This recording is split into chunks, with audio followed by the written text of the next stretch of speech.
जैसे कि कल आरपी मंडल जी का जो जनसभा था उसमें जेपी नड्डा राष्ट्रीय अध्यक्ष आए थे, उन्होंने ये बयान दिया है मीडिया के सामने और वो काफ़ी वायरल हो रहा है शाम से कि झंझारपुर में एम्स बन गया। तो ये मैडम बताइए कि झंझारपुर में कब एम्स बना? आप जिला अध्यक्ष हैं, चेयरमैन हैं, तो आपको तो मालूम होना चाहिए कि आपके क्षेत्र में भी एम्स बन गया। अच्छा, ये सांसद महोदय जी का कहना जी है कि जी एम्स बन गया है जी झंझारपुर जी में। जी।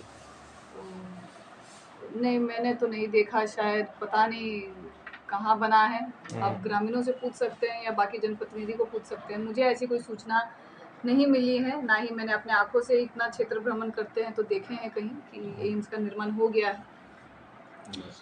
आप बहुजन समाज पार्टी से आए हैं तो इसका क्या एजेंडा है? देखिए, पार्टी धरा अपनी जगह है। हम चुनाव लड़ रहे हैं जनता के विकास के लिए, क्षेत्र में डेवलपमेंट के लिए, और इसी उद्देश्य के साथ आप मुझे देख रहे हैं कि 2 साल से 2.5 साल से मैं सक्रिय हूँ क्षेत्र में। जनता मालिक से आप लोग के माध्यम से यही कहना चाहूँगी कि जो उम्मीदवार सक्षम है, जो कैपेबल है आपके डेवलपमेंट के लिए, आपके सुख-दुःख में उठने-बैठने के लिए, आप लोगों के बीच एक्टिव रहने के लिए, ये नहीं कि पटना और दिल्ली में जाके बैठे, आप लोगों के बीच, आपके क्षेत्र के बीच बैठे, ऐसी जनता को अपना बहुमूल्य वोट दें। अच्छा, आपने विकास के एक चर्चा की है, तो ये झंझारपुर लोकसभा क्षेत्र में ऐसा कौन सा मुख्य मुद्दा है विकास के लिए जो आपके लिए नज़र में देखिए, है? झंझारपुर में मेजर समस्या सब जगह आप देखिएगा तो जल जमाव का है और रेलवेज का है। रेलवे लाइंस के यहाँ देखिएगा, गुमती जो है, फाटक सब है, राजनगर का रेलवे स्टेशन कितना डाउन हो गया है। वहाँ पे फ्लाईओवर, वॉकिंग ब्रिज की भी ज़रूरत है। आप मधुबनी टाउन का ही ले लीजिए, भले झंझारपुर लोकसभा क्षेत्र में नहीं आता है। तो ओवरऑल आप अगर देखिएगा मधुबनी का, जल जमाव की समस्या, रेलवे की समस्या, कोल्ड स्टोरेज आज तक नहीं बना है। अच्छा। खजौली में इतनी बड़ी रेलवे लाइन है, मैं कब से प्रयास कर रही हूँ कि कोल्ड स्टोरेज का एक निर्माण कर लिया जाए, हमारे फार्मर्स को काफ़ी बेनिफिट हो जाएगा। लेकिन पेपर पेन में ही रह जाती हूँ, क्योंकि मेरा अधिकार सिर्फ डिस्ट्रिक्ट लेवल तक चलता है। तो मेरा जितना कार्य होता है डिस्ट्रिक्ट लेवल पे इंश्योर करती हूँ कि प्रायोरिटी पे हो जाए। लेकिन ये सारी चीज़ें अगर आप सरकार में हैं और आप दिल्ली में बैठते हैं तो आप बहुत अच्छे से एक सांसद पद पे बैठ के ये सब लागू करवा सकते हैं सुचारू रूप से जनता के बीच। लेकिन ये सारी चीज़ें कहीं भी धरातल पे, पेपर पे दिख ही नहीं रही है झंझारपुर में। एक सवाल और है कि आपने रेलवे का चर्चा की है, तो 1947 ईस्वी से देश जब आज़ाद हुआ तो झंझारपुर क्षेत्र के लोकही प्रखंड के रेल का सपना है लोगों का, क्या आप जितने की बात पूरा कर सकते जी हैं? जी, फॉर श्योर, वही मैंने कहा आपको, प्राथमिकता हम लोगों की यही रहेगी कि रेलवे के लेके जितने भी इश्यूज़ हैं, रेल लाइन्स जहाँ पे शुरू नहीं है, कोल्ड स्टोरेज है, जहाँ पे आपका बाकी सारी समस्या, जैसे हेल्थ सेंटर्स होने चाहिए प्रायोरिटी पे, आपके स्कूल्स होने चाहिए केंद्र के, ये सारी प्राथमिकता हम लोगों की है। आप देखिए, राजनगर पैलेस हो या बाकी स्थल हो, वहाँ पे उनको जो दर्जा मिलना चाहिए वो दर्जा नहीं मिल रहा है। टूरिज़्म उनको घोषित होनी चाहिए। उन सब चीज़ों की हम लोगों की प्राथमिकता है। अच्छा, स्वास्थ्य के लिए अभी भी भारत नेपाल के सीमा क्षेत्र पर आप तो जाते हैं बराबर, तो वो भी एक बड़ी समस्या है आपके हाँ हाँ, नेपाल झंझारपुर बॉर्डर सीमा पे क्षेत्र में। लोकी साइड हो या हरलाखी साइड हो, हम लोग देख ही रहे हैं। स्वास्थ्य केंद्र सब है, स्वास्थ्य की व्यवस्था वहाँ पे बहुत पुअर है। स्वास्थ्य देखिए, 2-4 ऐसे ब्लॉक्स हैं जहाँ पे हेल्थ इश्यूज़ इसलिए ज़्यादा हैं क्योंकि वहाँ पे मेडिकल फैसिलिटीज़ नहीं है, और कुछ ब्लॉक्स ऐसे हैं जहाँ पे रोड का इंफ्रास्ट्रक्चर बहुत ख़राब है। खासकर बासोपट्टी की बात करेंगे, क्षेत्र भ्रमण 2 साल से हम कर ही रहे हैं, लेकिन इस बार भी हम देख रहे हैं, हाल फिलहाल में मेरा बासोपट्टी दौरा था, बहुत सड़कें बुरी हैं। मुझे पता नहीं वहाँ के स्थानीय लोग मतलब कैसे इस चीज़ को बर्दाश्त कर पा रहे हैं, क्योंकि बहुत लोगों को आप देखिए, रोड नहीं तो वोट नहीं, सीधा साफ कहना है ग्रामीणों का, क्षेत्रवासियों का। जनता, मैं कहती हूँ हमेशा से, 2 साल से जब से मैं पॉलिटिक्स में आई हूँ, मेरा एक ही स्टेटमेंट है, नेता सही चुनिए, नहीं तो जनता भुगतता है, नेता कभी नहीं भुगतता है।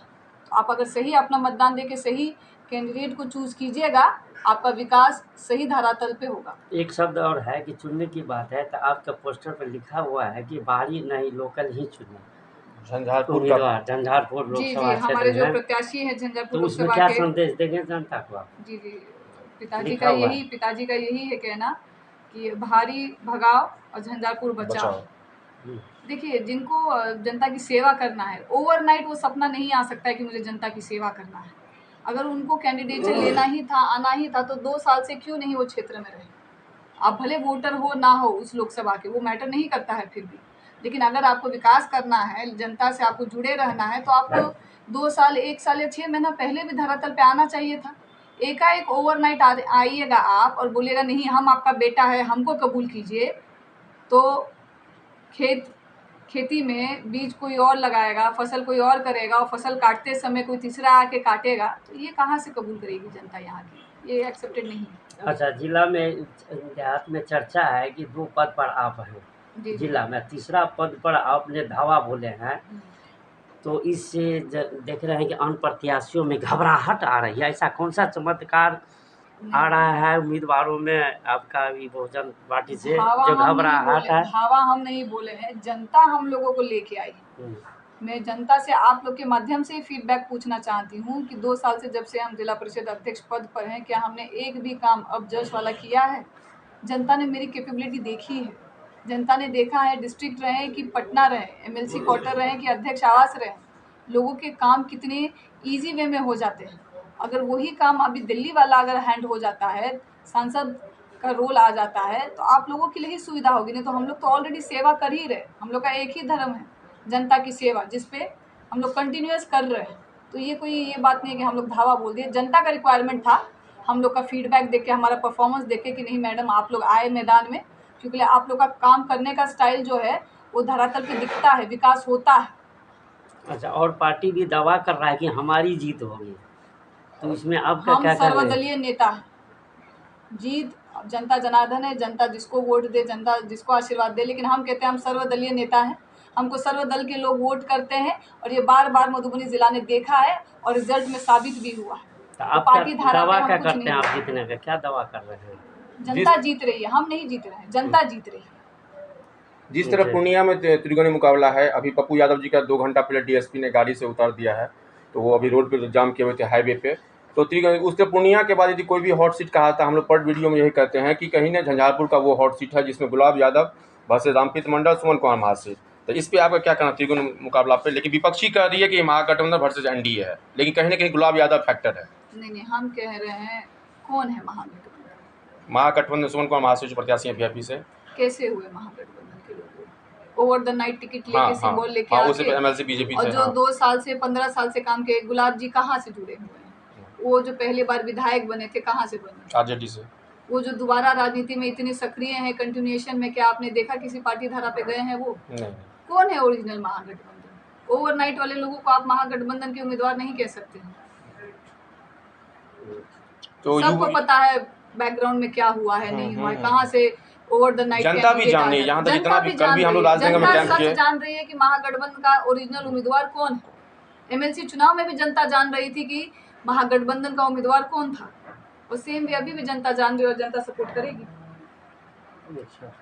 युवाओं के लिए एक सब चाहेंगे, आज युवा मिथिला की बेटी हैं, जिला चेयरमैन हैं, तो युवाओं के लिए क्या संदेश रहेगा इस महापर्व? जी, आप लोग के चैनल के माध्यम से इस बार मैंने देखा है कि बहुत सारे रेशियो में यूथ लोग भी एनरोल हुए हैं, उनका भी वोटिंग कार्ड बना है।